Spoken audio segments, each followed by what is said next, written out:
Aujourd'hui, on va parler d'un sujet qui fait beaucoup réagir, c'est le poids du bébé à la naissance, mais aussi ton poids pendant la grossesse, la forme de ton ventre et l'alimentation pour gérer la grossesse et les nausées. Bref, du concret pour que tu sois sereine.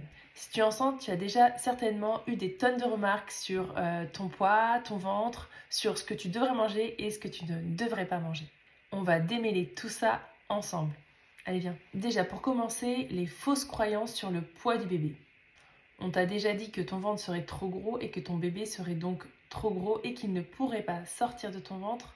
Eh bien, ça, c'est faux. Le poids moyen d'un bébé est de 3,3 kg. Et la variation du poids peut aller de 2,5 kg à 4 kg. Je répète, le dernier, c'est 4 kg. On est d'accord? C'est pas 2, c'est pas 3, c'est 4. Donc, quand ton bébé, il est annoncé à 4 kg, c'est pas un souci, ça reste de la physiologie. En vrai, ton corps, il sait ce qu'il fait, il construit le bébé qui est physiologique pour toi et qui est physiologique pour lui.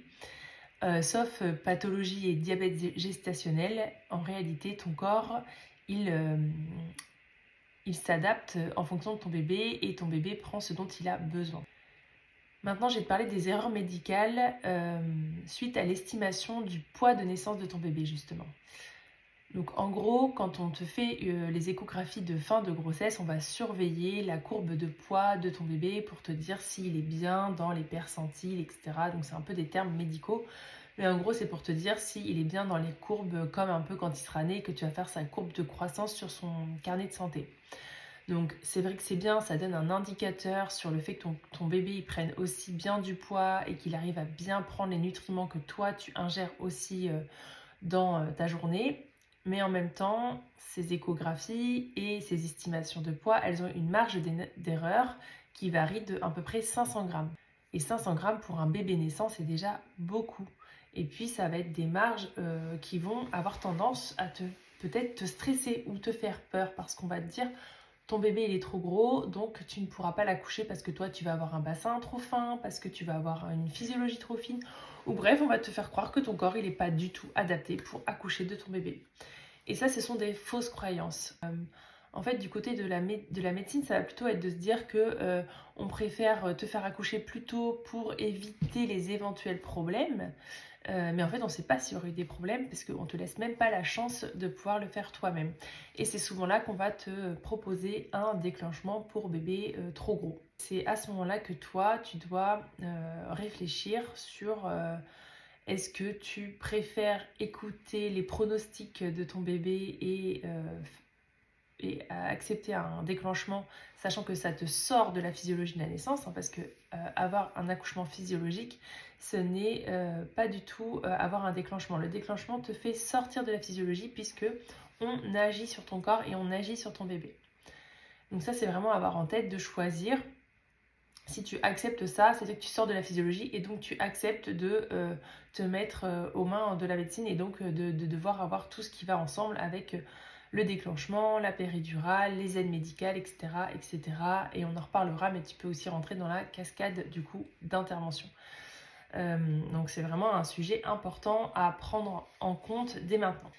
Mais déjà pour aussi avoir aussi la main un peu quelque part sur le poids pendant ta grossesse et sur le poids de ton bébé, ce qu'il est important d'avoir en tête, c'est que tu dois agir et déjà prendre conscience de ton alimentation. Je t'invite vraiment à trier tes placards dès que tu es enceinte, même je dirais dès que tu cherches à tomber enceinte. C'est déjà là où tu dois déjà trier tes placards et jeter ou enlever tout ce qui serait mauvais pour toi ou pour ton bébé. C'est-à-dire que tu dois te considérer comme un enfant de 1 an. Qu'est-ce que tu donnerais à un enfant de 1 an? Est-ce que tu lui donnerais des barres Lion ou tu donnerais des plats préparés? Non, tu aurais tendance à lui donner des plats qui sont faits maison, des plats qui sont cuisinés avec des produits frais de saison, plutôt que des plats surgelés ou tout fait. Et bien en fait, considère-toi un peu comme cet enfant que tu dois chérir, nourrir et prendre soin. Et donc, tu dois t'alimenter de la même manière. Je dis pas et je mets pas d'injonction sur la nourriture. Bien sûr que si tu as envie de te faire un McDo de temps en temps ou autre chose qui te fait vraiment plaisir, il faut aussi savoir se faire plaisir et avoir des écarts, bien sûr, de temps en temps sur de la malbouffe. Mais dans tes semaines, en tout cas, dans la majorité des cas, essaye de manger sainement, de manger de tout, de manger équilibré, de manger beaucoup de légumes, de boire aussi beaucoup d'eau parce que ton bébé il a besoin aussi que tu boives beaucoup d'eau et de commencer aussi à réfléchir à l'alimentation biologique parce que c'est une alimentation où il y a moins de pesticides et les pesticides ils vont aussi être ingérés par ton fœtus, ton bébé. Et je sais que dans certaines communes, il y a des paniers bio qui sont offerts aux femmes enceintes avec une ordonnance de son médecin ou de sa sage-femme. Donc c'est vraiment qu'il y a un intérêt à réfléchir déjà à l'alimentation biologique lorsque tu es enceinte pour bien te nourrir et avoir les bons nutriments. Et puis il y a un point important, c'est que plus tu vas toi avoir cette conscience alimentaire, et bien plus tu vas aussi avoir cette conscience de ton ventre, de ton poids, de ton bien-être, etc. Et c'est très important dans le mindset un peu de ta grossesse. Je t'invite également à penser à prendre des aliments de bonne qualité avec des bons nutriments, des oméga 3, des protéines, des magnésiums et du fer, et aussi de te complémenter, ne pas hésiter à se complémenter. Donc ça tu peux voir avec ta sage-femme ou le professionnel de santé qui te suit. Donc n'hésite pas non plus à te complémenter pour soutenir ton métabolisme. N'hésite pas à demander une prise de sang pour t'aider peut-être à voir les petites carences que tu pourrais avoir, mais n'attends pas d'avoir une carence pour te complémenter. Essaie d'anticiper tout ça. On sait que souvent on va manquer de fer par exemple dans la grossesse, et surtout très important l'acide folique à prendre dès le début que tu souhaites tomber enceinte et pendant toute ta grossesse pour le bon développement également de ton bébé. L'autre point important, c'est aussi éviter les sucres rapides qui vont favoriser le diabète gestationnel. Donc, de prendre des sucres de meilleure qualité et de s'alimenter du coup de manière plus réfléchie entre guillemets. Ensuite, passons maintenant à comment gérer tes nausées parce que souvent, c'est vrai que quand on a des nausées, on a envie de pas du tout manger et ça, c'est l'erreur à ne pas faire. Au contraire, il faut se forcer les premières bouchées à manger un bon aliment qui va être riche et qui va bien te caler pour justement couper cette sensation de nausée. En fait, moins tu vas manger, plus tu vas avoir de nausées. Et en fait, c'est un cercle vicieux. Donc, c'est vraiment de se dire que tu vas fractionner tes repas, donc manger en plus petite quantité mais plein de fois dans ta journée, c'est ok, tant que tu manges des bons nutriments. Tu peux te faire des energy balls, tu peux manger des flocons d'avoine, tu peux manger des dattes, tu peux manger des amandes, des noix, des noix de cajou, etc., etc. En fait, tu peux te faire plein de petits repas ou de petits grignotages comme ça dans la journée avec aussi ne pas oublier les fruits. Mais en tout cas, de pouvoir manger par petites touches dans la journée, tu peux manger au moins 5 fois par jour. C'est pas gênant tant que tu manges pas un McDo à 10h, à 11h, à midi, etc. Bien sûr. Mais de manger des petits apports qui vont te caler justement. Donc de bien fractionner des repas, de bien t'hydrater aussi. Idéalement de manger des protéines le matin, donc de manger peut-être un petit déjeuner salé si tu y arrives avec des œufs, du jambon, du pain, du fromage blanc, du fromage. Ça peut être aussi des moyens de caler ton envie de nausée. Tu peux également donc boire beaucoup d'eau, ça c'est sûr, boire de l'eau citronnée, de l'eau avec du gingembre aussi, ça peut permettre de soulager tes nausées. Et puis bien sûr, adapte ton alimentation à ce qui te donne envie. Il faut aussi que tu te donnes envie. Si toi tu as plus envie d'un certain aliment pendant que tu es enceinte, il faut que tu t'écoutes parce que certainement ton corps en a besoin. Si par exemple, pendant que tu es enceinte, le poisson ça te rebute, mais tu as envie de viande, c'est que peut-être ton corps a besoin de plus de viande à ce moment-là que de poisson. Perso, moi, pendant ma grossesse, par exemple, le poisson, ça me dégoûtait un peu et j'avais du mal à en manger. Donc, écoute, j'ai plutôt mis de l'importance sur d'autres alimentations plutôt que le poisson. Et j'ai fait quand même attention à manger, par exemple, de la sardine pour que j'ai quand même des bons apports en bon poisson. Parce que plus ton poisson est petit, mieux il est pour la santé, parce qu'il a moins de métaux dans son corps.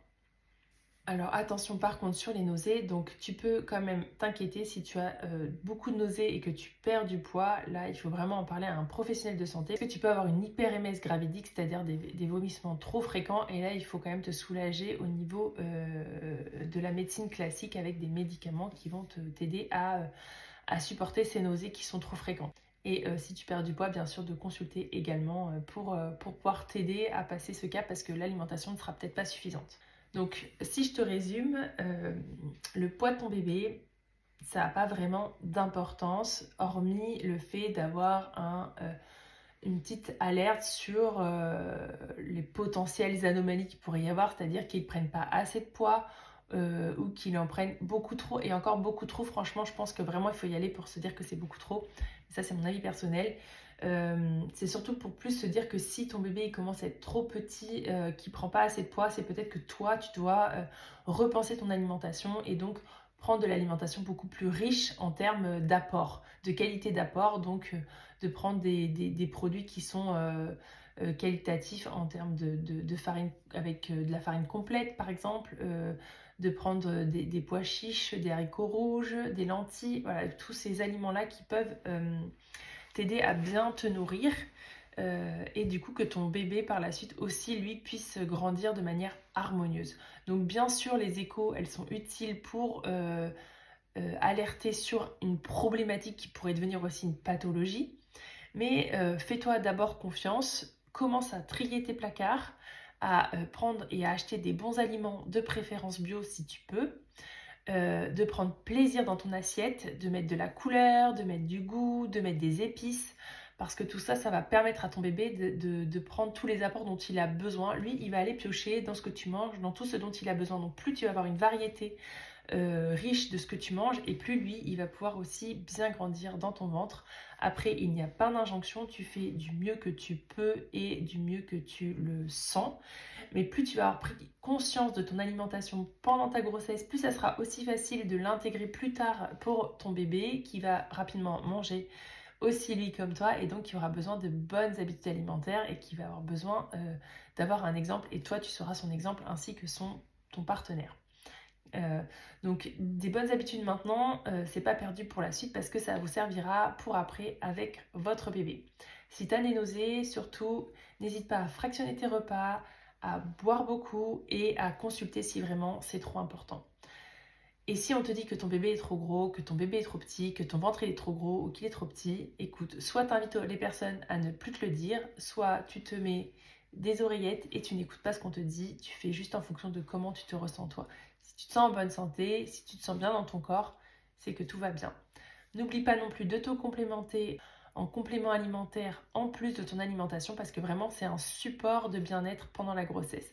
Tu as plein de sites qui existent spécialisés pour la grossesse, qui te permettent d'avoir des bons compléments alimentaires vraiment adaptés à ton besoin. Donc vraiment n'hésite pas à les utiliser maintenant, ça existe et c'est de bonne qualité, donc fonce pour y aller. Si tu veux, si tu as besoin, tu me demanderas, je te donnerai des liens de sites justement qui en proposent des bons.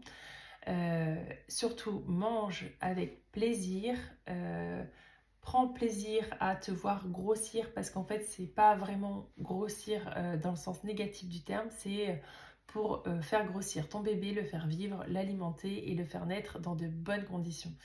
Donc prends ce plaisir là, accepte de t'arrondir pour les bonnes causes, et tu verras ton corps avec le temps il va revenir comme tu l'aimerais toi.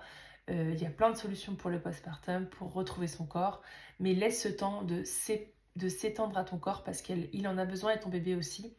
Donc lâche prise là-dessus et tu verras par la suite, ça reviendra, ton corps reviendra, même s'il a des marques de vergeture, même s'il reste un petit défaut, dans tous les cas, il a donné la vie, et ça, c'est le plus beau des cadeaux. Si tu as aimé cette vidéo, si elle t'a intéressé, si tu veux en savoir plus, n'hésite pas à t'abonner, à liker et à partager, parce que comme ça valorise mon travail. Et surtout, si je peux aider au moins une femme enceinte de ton entourage, ou même que ce soit toi, eh bien j'en suis ravie, ravie, ravie. Donc n'hésite pas à partager, à partager, à partager, pour que la grossesse devienne un moment serein, joyeux et maîtrisé.